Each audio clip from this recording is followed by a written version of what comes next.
ओम नमः सिद्धेभ्य नमो जीर्णाणम। सभी को सादर शुद्धात्म वंदन। आज फाल्गुन कृष्ण एकादशी का यह शुभ मंगल पावन दिवस है और आज ही 1008 श्री ऋषभ देव भगवान का केवल ज्ञान तिथि और श्री 1008 श्रेयांसनाथ स्वामी का जन्म और तप कल्याणक तिथि का यह मंगल शुभ पावन दिवस भी है। और आज के दिन प्रसारित होने वाला जो सोनगढ़ संदेश है वह भी हमारे लिए बहुत ही महत्वपूर्ण है, जो हमें दृष्टि प्रदान अपनी आत्मा की प्रभुता को बताने वाला यह पावन शुभ संदेश। चलिए पहले पढ़ते हैं आज का संदेश। इसमें लिखा है कि तू वर्तमान में और जब देख तब सिद्ध समान ही है। सिद्ध क्षेत्र में तथा जिस काल में जब देखें तब तू सिद्ध समान ही है।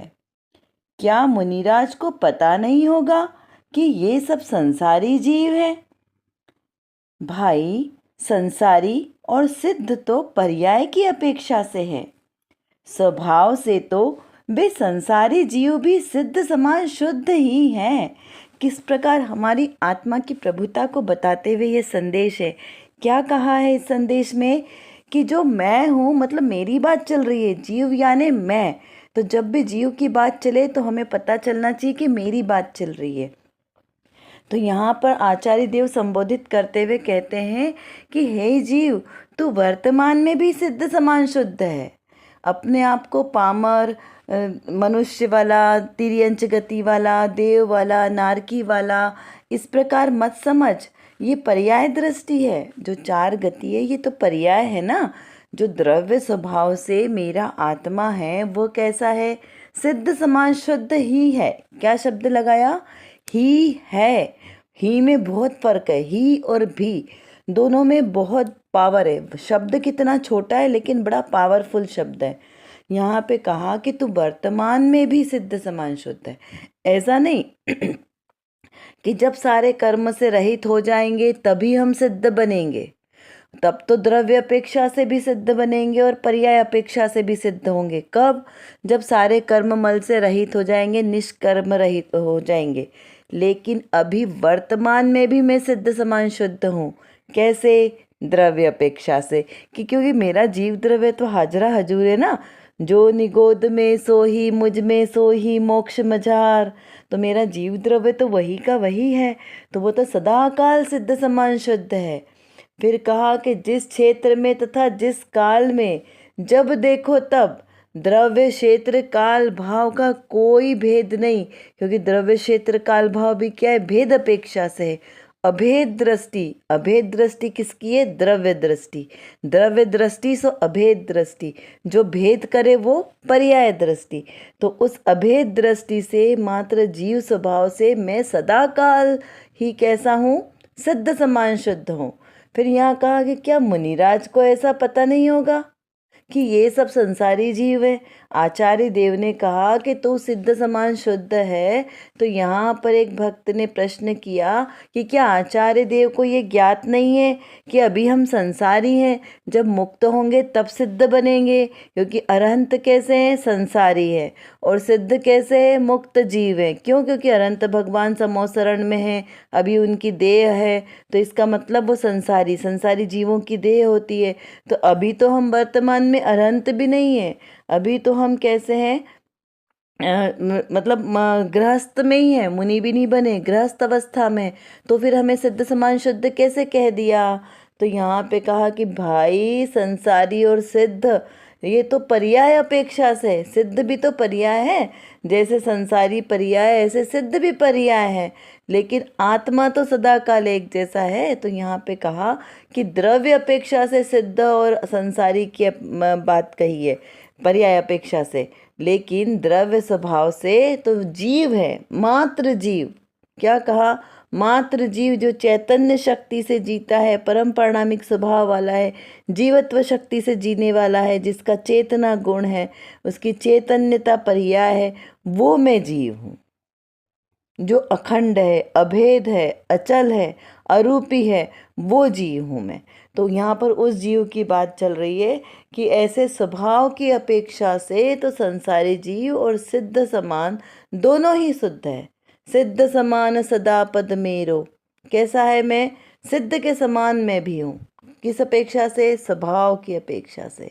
तो यहाँ कहा कि हे जीव, तू पर्याय दृष्टि को छोड़ और अपने स्वभाव का आश्रय ले। अपने स्वभाव के आश्रय से तुझे शुद्धता प्रकट होगी। पर्याय की ओर देखेगा तो कभी शुद्ध नहीं हो सकता। 3 काल 3 लोक में भी कभी जीव शुद्ध नहीं हो सकता यदि पर्याय दृष्टि है तो। चाहे वो कितने भी जप तप कर ले, अनशन कर ले, मुनिव्रत धारण कर ले, महाव्रत आदि जो चाहे वो सत्कर्म कर ले, लेकिन जब तक दृष्टि पर्याय पर है तब तक उसका कुछ नहीं हो सकता। मोक्ष मार्ग स्टार्ट ही नहीं होगा। क्या कहा? बहुत बड़ी बात है ये। आचार्य देव ने कही है, मेरे घर की बात नहीं है। आचार्य देव कहते हैं कि जब तक पर्याय पर दृष्टि रहेगी तब तक तेरा मोक्ष मार्ग भी प्रारंभ नहीं है। जब दृष्टि द्रव्य पर होगी, अपने आत्म स्वभाव पर दृष्टि होगी, तो बाहर में तुम चाहे कुछ भी करो, लेकिन आत्म दृष्टि अगर आपके स्वभाव पर है तो तुम्हारा मोक्ष मार्ग प्रारंभ हो गया। और जिसका मोक्ष मार्ग आत्म दृष्टि से प्रारंभ हो गया वो निश्चित अर्धपुद्गल परावर्तन में तो मोक्ष जाएगा जाएगा और जाएगा। अधिक से अधिक की संख्या है, उसको मान नहीं लेना कि अर्धपुद्गल परावर्तन तक घूमना है। यहाँ पे बहुत दूर तक का लंबा काल बताया है, लेकिन जो पुरुषार्थी जीव होगा वो अधिक से अधिक 15 भव और कम से कम 3 भव में मोक्ष जरूर चले जाएगा। किस अपेक्षा से? द्रव्य की अपेक्षा, द्रव्य की सामर्थ्य से।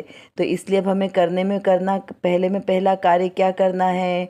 अपने स्वभाव पर दृष्टि रखना है, पर्याय पर दृष्टि नहीं रखना है, भेद रूप से दृष्टि नहीं रखना। जैसे एक उदाहरण से समझे तो जैसे सूर्य है, जब आप सूर्य को देखते हो तो उसमें प्रकाश कैसा दिखता है आपको?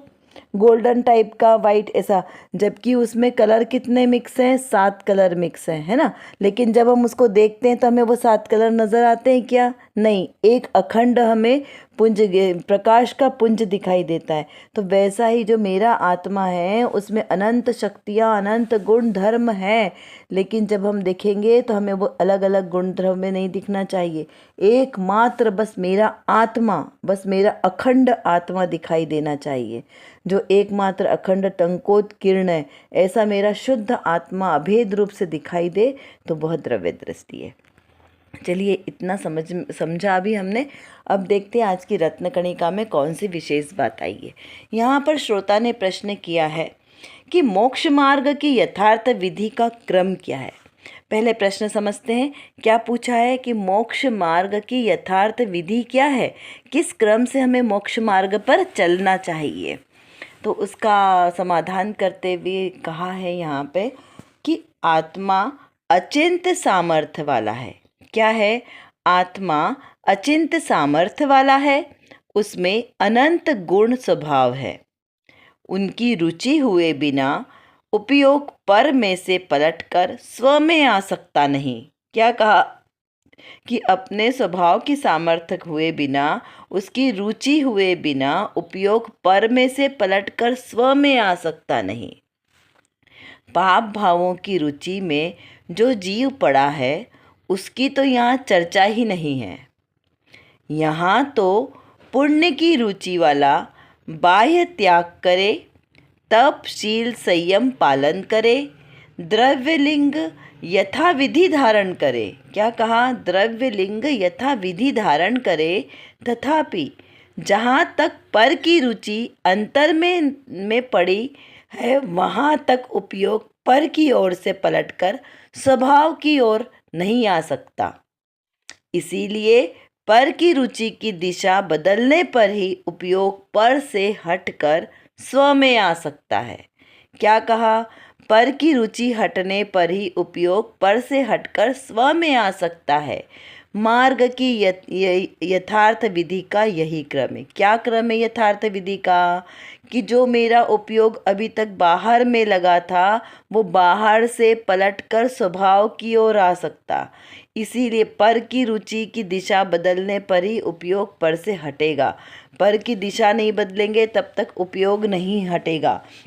अभी हमारे घर की सारी विंडोज़ कहाँ खुलती है? बाहर की साइड खुलती है। घर की विंडोज़ खोलते हैं तो क्या दिखता है? बाहर का नज़ारा दिखता है। ऐसा होता है क्या कि हमारे को हमारा घर ही दिखे, हमने विंडो खोली और हमें अपना घर दिखे? ऐसा होता है क्या? नहीं। ऐसा कब होता है? जब हम बाहर खड़े हों और हम विंडो खोलेंगे तब हमें घर दिखाई देगा। तो अभी हमें क्या करना है? अभी तक हमने बाहर विंडो खोली है, घर में से खड़े होकर हम विंडो को खोलते हैं तो हमें क्या दिखाई देता है? बाहर बाहर ही दिखाई देता है। तो वो हमारे काम का है क्या? नहीं। हमें करना क्या है? अपना घर देखना है। तो अब हमको क्या करना चाहिए? जो अभी तक हम अंदर घर में से खड़े होकर विंडो खोल रहे थे तो हमें अपनी दिशा बदलनी पड़ेगी। अब हमें क्या करना है? घर से बाहर जाना है और फिर वहाँ से हमें विंडो खोलना है, तब हमें अपना घर दिखेगा। क्योंकि बाहर की वस्तु को देखने से हमारे प्रयोजन की सिद्धि नहीं है।